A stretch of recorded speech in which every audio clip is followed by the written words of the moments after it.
Hello, and thank you for tuning in to the Indiana State Police Roadshow. I'm your host, Sergeant John Perrine, the Public Information Officer for the Indiana State Police Indianapolis District. The Roadshow is brought to you each and every week by the Indiana State Police Alliance and Cops for Kids, a subsidiary of the State Police Alliance. For more information about our sponsor, visit www.indianasfinest.com. Thank you for watching us on the YouTube channel. You can find us at the Indiana State Police YouTube channel. Every roadshow that we've done, a lot of great content on there, not just roadshows, but other information, all put on there by Tom Trio, who does an amazing job with all our videography for the state police and our photos. We want to thank Network Indiana and Eddie Griffith for getting us on the radio each and every week across the great state of Indiana. Thank you for listening. If you are listening to us on the radio, hope you're wearing your seatbelt if you're in the car. And if you're at home, just enjoy the evening and listen to the show. Our guest this afternoon is Jordan Sager. He's the Deputy Director for the Indiana State Department of Agriculture. Jordan, welcome. Thanks for having us here. It is that time of year, and I live in a very rural area, and I'm very familiar, but maybe some people aren't. It's harvest time, and we're here to talk about the safety on the roadways and maybe off the roadways, just some general safety for harvest time. Indeed, Sergeant. It's that time of year. Things are drying down. Fall is here, and that means farmers are out in the fields, specifically harvesting corn and soybean crops across the state. Yeah, and so the safety kind of lies equally on both the farmer and the driver. And we're not saying that the farmers are perfect with their equipment and the drivers are perfect with their vehicles, but working together can be safer for everybody. And it's going to be key to recognizing the farm equipment and recognizing what you need to do if you're approaching that combine that's taking up the entire road.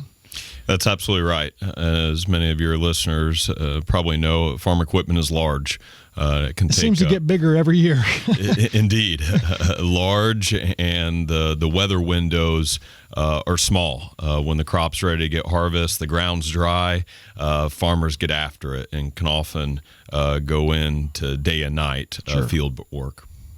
Yeah, and speaking of that, again, the responsibility is on the driver. So what should a driver do if they're approaching a combine or a large piece of equipment that's moving on the roadway? What are some options the drivers have? Number one is slow down. Again, this farm equipment can take up a majority of the roadway, so slowing down is number one.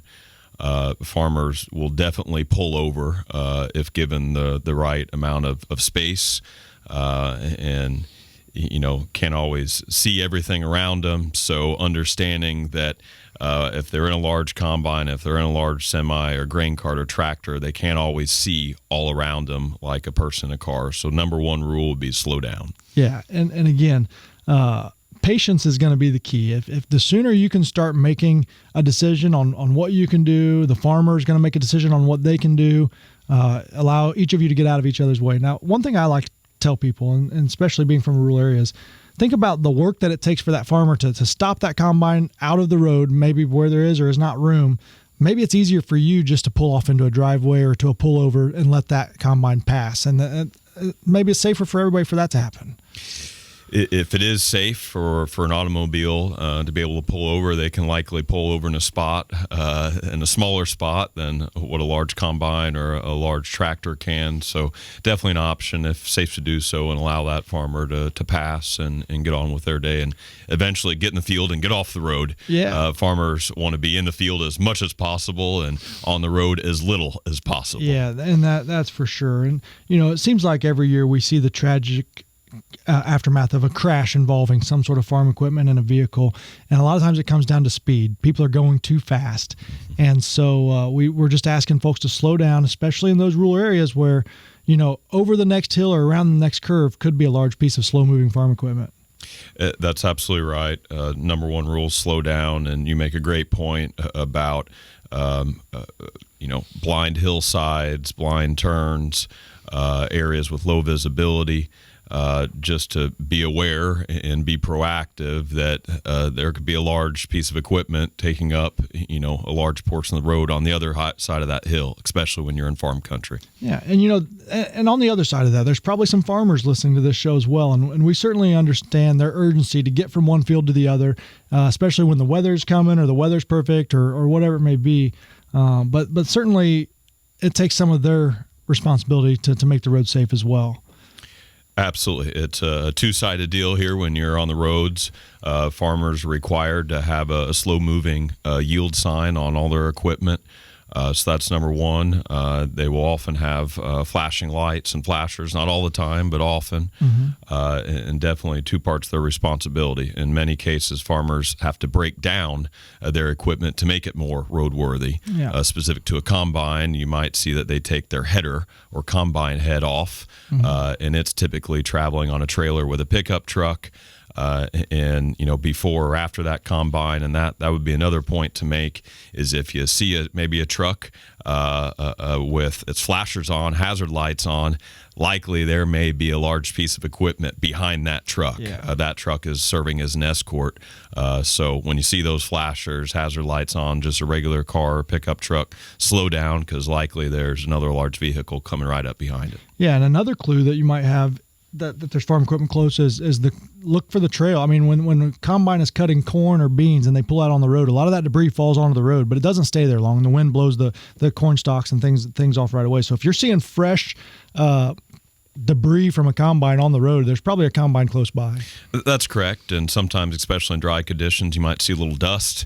If you see that dust on the other side of the hill, probably a telltale sign that a farmer is harvesting. Yeah. And what message do we have for the farmers? Because I know we talked about making sure they have the slow moving sign, but I'd say take that extra step, making sure that you have lights on the far extremities of your equipment. Maybe not just a flashing light up top, but remember, as you're approaching a vehicle in the dark, they may not realize you're pulling a trailer or pulling a plow or something behind. So lights, reflective tape, things like that to make your equipment safer. All that, and also, when possible, if possible, to have one of those escort vehicles, especially if you've got a very wide load that has hazard lights on, that's able to kind of lead the way. Yeah, and what are some other things that we're talking about the harvest time, and it's not just about road and safety, but we see a lot of other farm accidents around harvest time too. So what are some reminders you want the farmers to hear? Yeah, great point there. Unfortunately, handling grain can be a risky business. And we, have folks that farmers are in grain bins and can be very dangerous. Number one there is to have a cell phone or have a friend, especially if you're entering a grain bin or you're working with augers or heavy equipment, to have folks there that can help watch, help kind of be on the lookout. If not able to have a friend or a colleague help you, having access to a cell phone is important in case something would go wrong. But be prepared, have a plan, no emergency contacts, and try not to work alone. Those grain bins, we talk about that's as close to real life quicksand as you would ever get to. And I was at a demonstration one time, and the fire department was there, and they put me in this bin just up to my waist in soybeans. And I thought, this is going to be no problem. I'll be able to pull right out. I couldn't get myself out. It seemed like the harder I worked, the lower I went. And so there's strategies and ways to do it, but don't wait too long. Call for that help right away if you get yourself stuck in one of those corn or those grain bins. Absolutely, and try not to enter one of those bins alone. Have a friend on the outside. And the other thing is, the farm accidents that I've responded to, that I've known about, a lot of times it seems like people trying to take shortcuts, right? I'm only going to be in there a second, or I don't need to shut the machine off because I'm just going to do this, and before you know it, it's too late. So don't take those shortcuts. Make sure safety is on your mind when you're doing these things. 100%. Think twice in that shortcut. If things go wrong, it can lead to a bunch more downtime, injuries, etc., equipment malfunction, damage. So oftentimes, taking the time to do something right from the start is really the best scenario.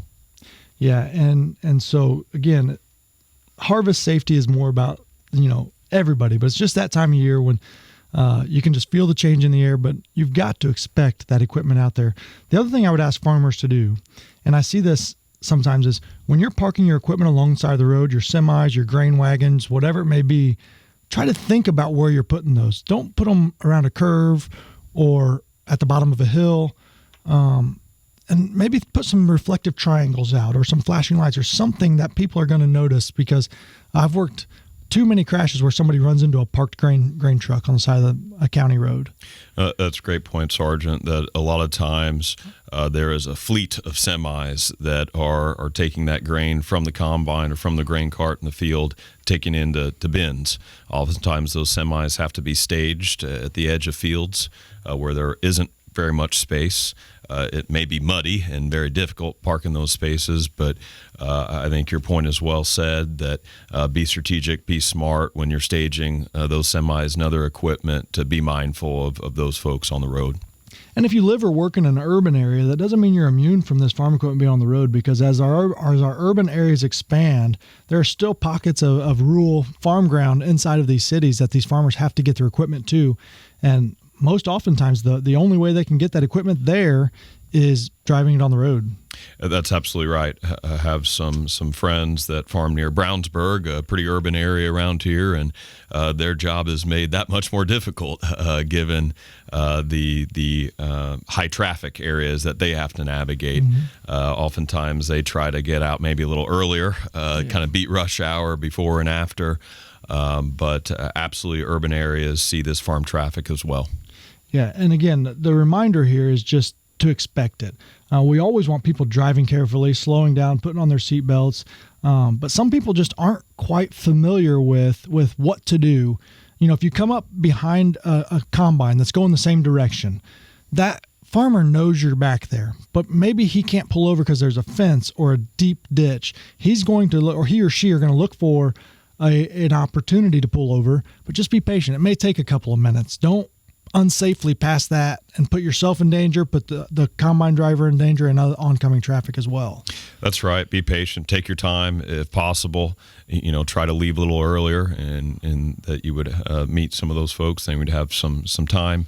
But to your point about, you know, following let's say a combine, do be careful. Because if that combine is going to make a right turn, typically they need to make a wide turn, and that means cutting out in the left lane to make that right turn. And other equipment is similar. So what an unfortunate situation happens is that folks try to pass on the left, and that combine is trying to make that wide right turn, and there's a collision. And one of the habits that I've developed for myself is if I see farm equipment coming that I can't really safely pass in the opposite direction, I'll go ahead and find a safe spot to pull over, and then I'll flash my lights and let that person, the driver of the equipment, know, hey, I'm out of the way. Just keep going. I know how much work it is for you to stop your equipment and then get it back up to speed. So I found a safe spot. Come on by. That's kind of what I would encourage folks to do. Is it's not always the farmer's responsibility to get out of the way. Although they are the slow-moving vehicle, sometimes your vehicle is more maneuverable and capable of getting out of the way.